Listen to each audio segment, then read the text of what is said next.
So here's my son's Dell Mini 10. I'm not sure if this is the 10V or just the regular Mini 10, but I gave it to him a while back, and he really doesn't use it that much, but pretty much everybody and their dog uses it, so they've kind of messed up the power plug and also the headphone jack, so I'm going to take it apart and see if I can fix it. It's hard to say, but I'm hoping I can. Well, when it comes to my son's netbook, there's some good news and some bad news.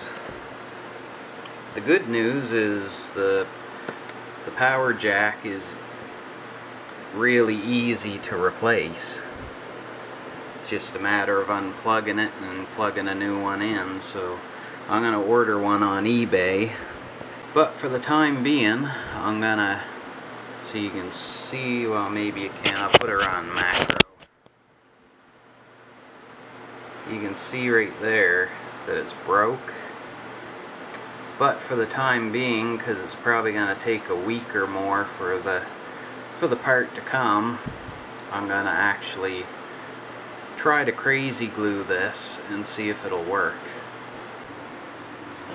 Well, I was going to order this part off eBay, but after crazy gluing it, it seems pretty strong, so I'm going to hold off on ordering the part even though it's cheap, and I'm going to just put this in and see how it works.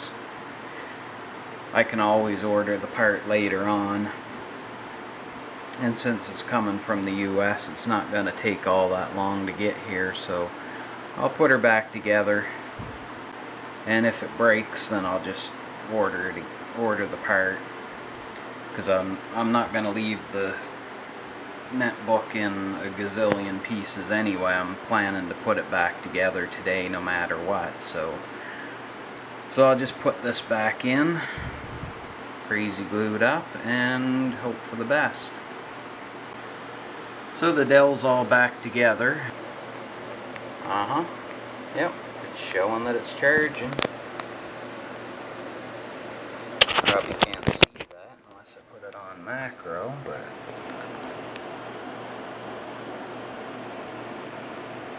there it is, it's charging. So that was successful, so hopefully that'll hold, and if that holds out, then I'm not going to bother buying one until the thing breaks again. Anyway, time to go.